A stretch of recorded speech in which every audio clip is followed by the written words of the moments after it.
Welcome to Kanpai News. Welcome. Oh, it's Thaylien. Were you frozen in time? What's going on there? It was looking rather sepia, wasn't it? It was looking rather sepia. My webcam have those crazy functions. It upsets me greatly. Anyway. Welcome, everyone, to Kanpai News for the week commencing the 20th of August, 2023. I, of course, am your host, Nasuth. I am joined by Xeno and Thaylien. How are you guys this week? Are you thirsting for news? Do you have a dearth of news deep in your soul? I am disgusted because Jujutsu Kaisen didn't air last week, and I don't fucking know why, and I'm really upset and distraught. We did that whole fucking, 6-episode special with, 2 weeks now we haven't fucking had episode 6, and I'm upset. Yep. I need to know why. Tell me why. Pace with Zone 100. You've been stomping around in the puddles of ignorance, and now you need galoshes of news. All right, let's. I am dumb. I need newsing. Let's get into it. So, speaking of Jujutsu Kaisen, have you been wondering where it's been? Xeno? Wait, where's my... Where's my avatar? What? Oh, no! Way up your butt. Nasuth broke his avatar. It is so far up his butt.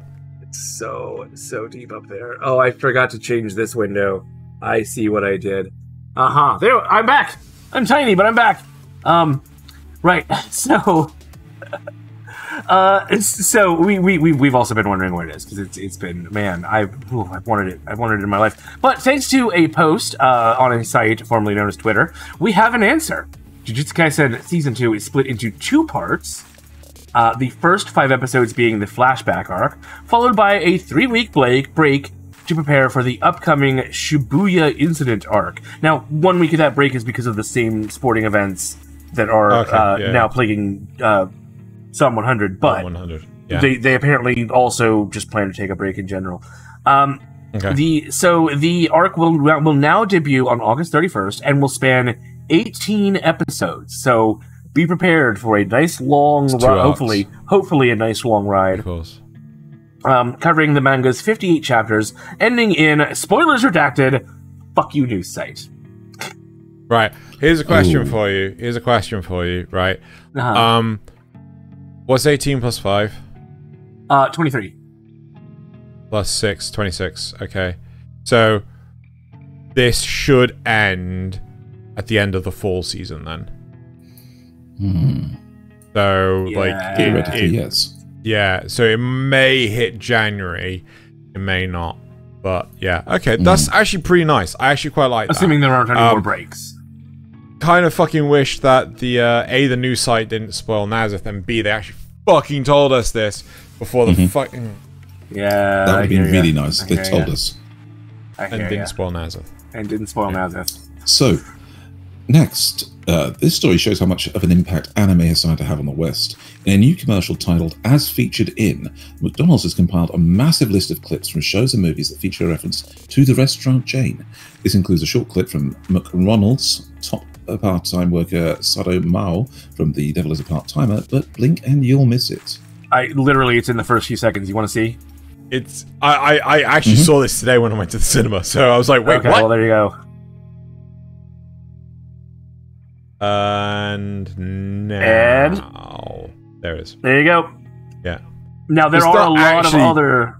Yeah, sorry, go ahead. None of them are anime. Absolutely none. The rest of them, none of them are anime. Yeah. Considering that every anime featuring the supposedly real world has at least a banner of some kind of McDonald's or... Well, now there is another Japanese one, but not another anime one. But that is still McDonald's, right? Yes, it's actual McDonald's. The crazy one is, with Devil as a part-timer, it's... McDonald's.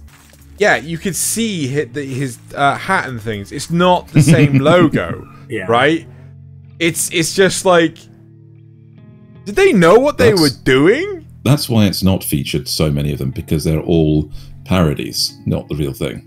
Suppose. But it's kind of a neat commercial to see how many things have featured either directly McDonald's or like a reference to McDonald's or whatever. I think there's so much more. I think there is so much. Oh yeah. I will always love Fifth Element. Fifth Element's McDonald's was There they go. Yeah, there Did you go. they get a There bigger you go. sign and a smaller window? Yeah. Right. So, I forgot to give you name translations. Moving on. Oh, well. Well, I'll just butcher it, it's fine. So, moving on. Mushoku Tensei is making waves again in its recent episode depicting slave trade in that world. So this is not the last episode, but the episode before. When asked, author Rifujin Maganote, right, explained how Rudius viewed the slave trade, saying about Rudius, he doesn't really have any feelings of hatred for slavery.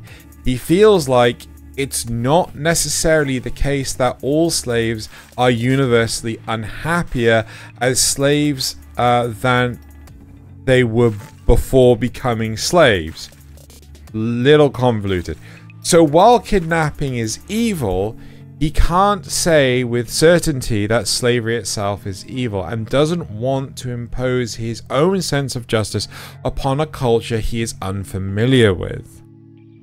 Now, to those of us who host the cast, these are clearly the views of the character. However, we all know how the site, formerly known as Twitter, can be. And so he was obligated to follow it up explaining his own position on the subject, saying, "I'd like to explain myself. As I don't condone slavery personally, however, it's true that I wrote Rudius as someone who is not adverse to slavery. Also, the original story is written with a kind of mild setting where it is accepted. Slavery is a normal thing in this world. It is what it is. Because of this, there is no point in making excuses for my actions." Mm-hmm. So I like the fact that we're saying the site formerly known as Twitter. The site, yeah. However, on a minor tangent, we pivoted the cast episode, and that's what the whole of that episode's about. It's just controversy. Yeah. But Twitter being Twitter, they can't disconnect the author from the art, from the writing. Death of the author, or the concept that the main character doesn't always, isn't always a good person or a reflection of. They may be mistaken. Or right. Yes, they could be wrong. They could be viewing something without any background and therefore have the wrong opinion of it. Yep. It's that's actually more interesting writing, I think, than just making the character a bland reflection of your own morals. Yeah. Yep. Yeah. We've got enough superhero movies. Not every character needs to be a superhero. Right. As Nasuth dies. Wow, excuse me. Right, let's see if I can get through this next story without coughing. So, the GeGeGe no Kitaro franchise is expanding with a new anime titled GeGeGe no Kitaro Kappa no Terraforming, set to screen at various planetariums and science museums across Japan starting in September. Now, I can't remember if we've talked about these before, but I picked it because I thought that was a really interesting concept. The story follows JAXA employees Sora Yamamoto and Kappa Kasuke with dreams of space travel and terraforming Mars, and features an all-star cast. It's part of the 100-year anniversary celebration of creator Shigeru Mizuki's birth, although unfortunately he passed away in 2015 at 93 years old. It is the 6th anime of its kind to be screened in planetariums, and while it is only one of several major projects in the works, including the upcoming Akuma-kun project, upcoming projects in celebration of Shigeru Mizuki, including Akuma-kun, it is perhaps the most interesting because of its format.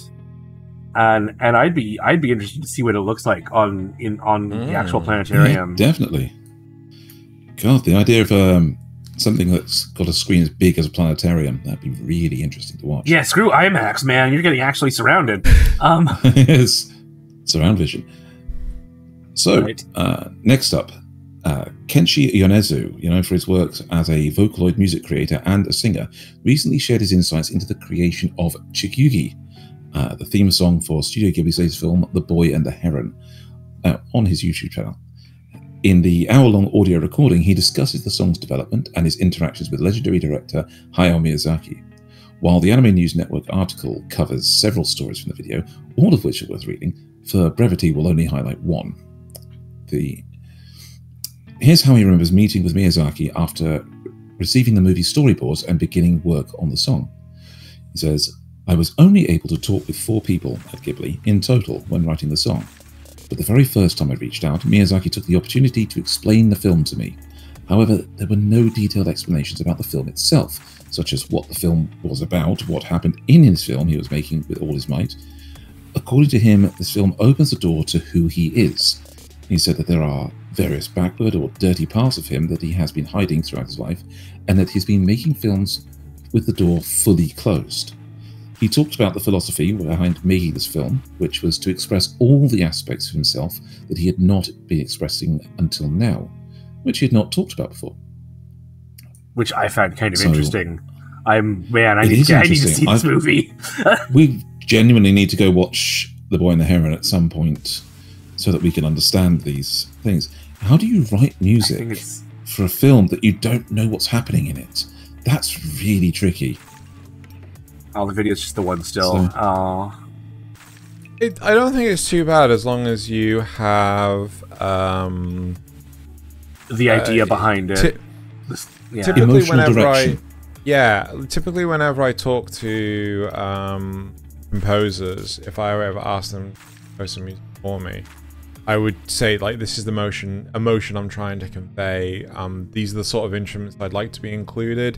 Go nuts, right? And the great thing about it is, like, I remember in my early days of content creation, I would tell people, like, I'd like something similar to the Stargate theme, right?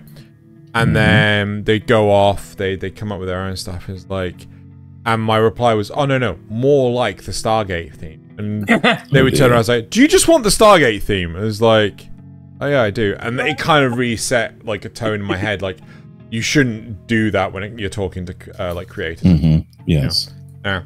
So should we move on to the next one? Yeah, sure. Right. So Apple TV Plus has revealed that the upcoming Legendary Entertainment series featuring Godzilla and the Titans will be called Monarch: Legacy of Monsters. The show will... Can you tell how enthused I am? The show will consist of 10 episodes set to premiere on the platform this fall and features Kurt Russell and his son Wyatt Russell playing the role of Army Officer Lee Shaw across different generations.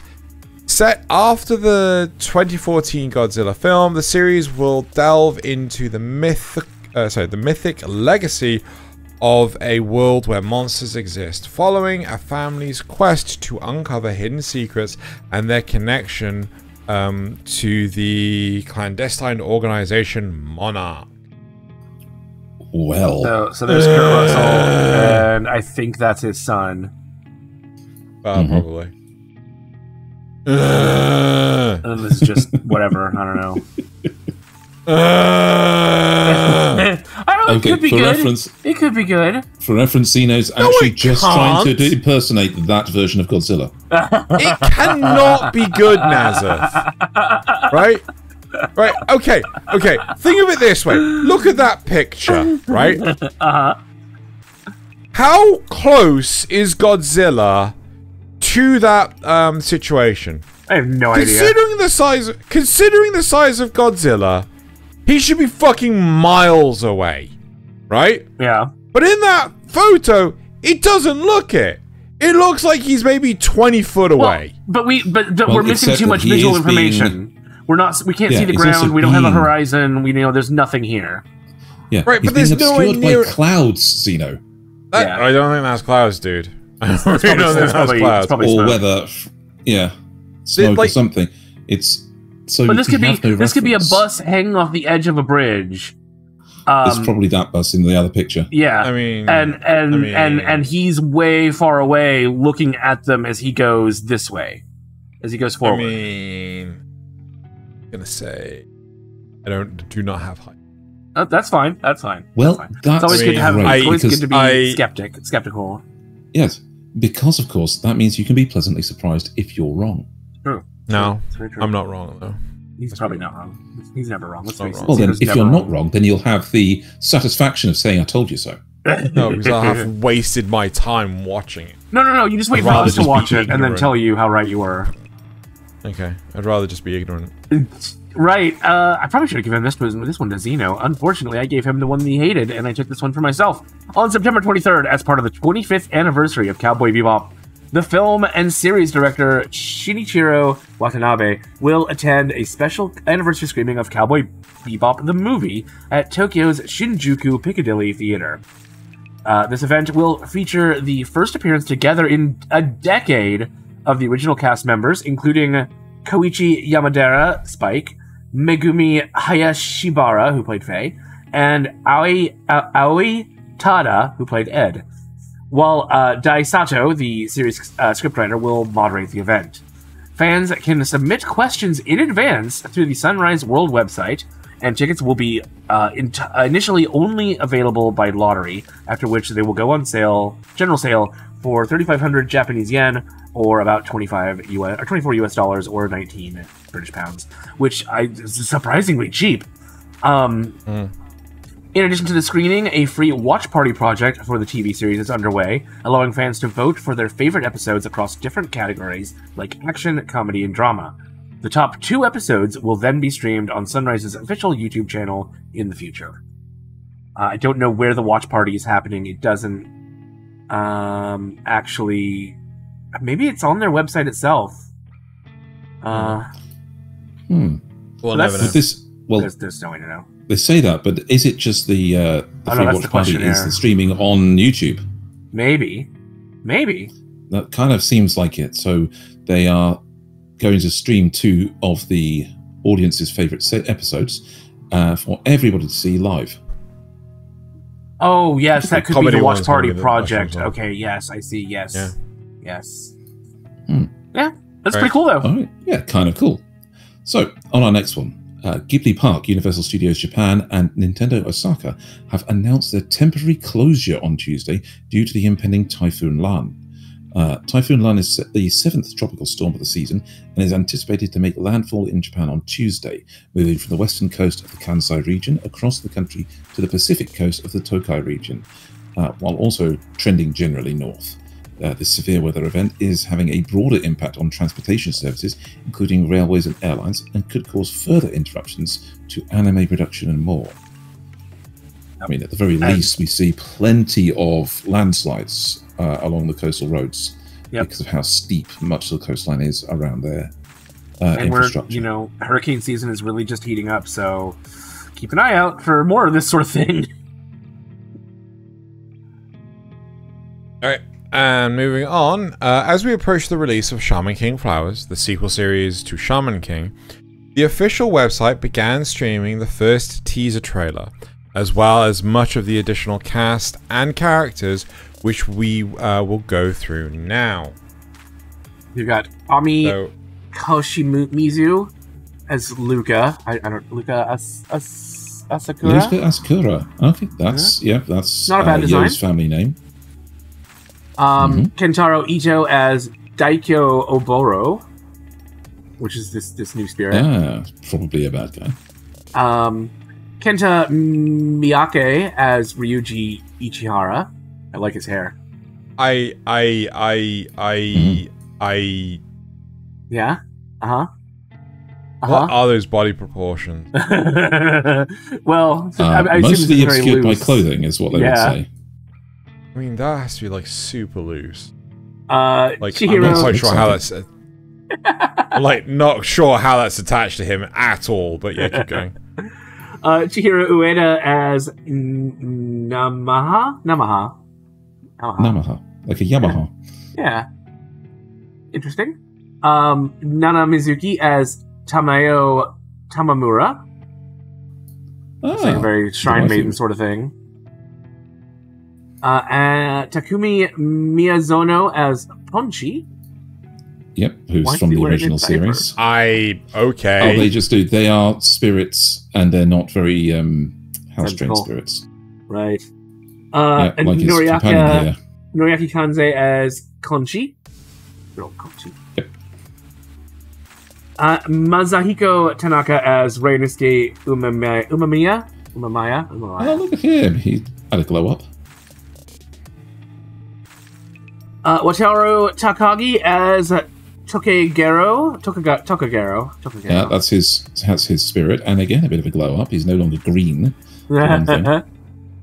Yoko Hikasa as Hana Asakura, which is, I think, your main character. Definitely related to him. Katsuyuki Konishi as Amidamaru. As Amidamaru. Not looking too different. He's seems like the same. Sumire Uesaka as Alumi Neumbirch? Who was obviously the replacement for the lead female protagonist in the original series. Shun Hori as Yohane Asakura. Ah, another Asakura. Interesting. We're getting the whole family involved. Michiko Kaiden as Gakko Ibuki. Oh, now there's a Lancer character, if ever there was. That's just My Hero Academia. This is this is going to be the main character's best friend / foil / Vegeta character. Yeah. Romy Park as Cowman. Mm-hmm. Got to poop on their head. And that's it. Yeah. What are those shorts? Dear God. And then there's the trailer, which it's certainly looking aesthetic. That's just going through all the characters again. Seeing a little bit of movement, a little bit of action. Oh, he's evil. Okay. There you go. Who isn't evil? And then some corn. Nasuth. Nasuth's not evil. He just tries to be very hard. I'm an avatar of chaos. Okay. And our final story. If you missed Attack on Titan, the final chapters, part 1, when it originally aired, or when it streamed behind the paywall on Crunchyroll, or when it later came to Hulu, but you really need to see it before part 2 airs this autumn, worry not. Toonami announced that they too are ready to join the hype train. I think they showed the rest of the series already, didn't they? You can catch it during their September 9th nighttime block, meaning it will effectively air September 10th at 12:30 in the morning Eastern Time. So there you go. There you go. Go watch your Attack on Titan. Get your Titany fix. Get your binge watch in. I didn't know part 2 hadn't come out yet. Nope. Still not. I've been making jokes that it hasn't come. I thought there was going to be a part 3. And I'm just making jokes that it's still going. And I didn't realize that it's actually still going. Yep. Wow, it is actually still going. Right. Okay. Cool. Well, that will do it for the news this week. And again, if you want to see more of us digging into the ethics of anime and that sort of thing, stay tuned later this week for Kanpai Cast, where man, we actually I thought it was a really good conversation. Yep. Yep. Big. Right. Well, that'll have to tide you over until next week when we can bring you more news. More news. So knowledgeable. Much needed.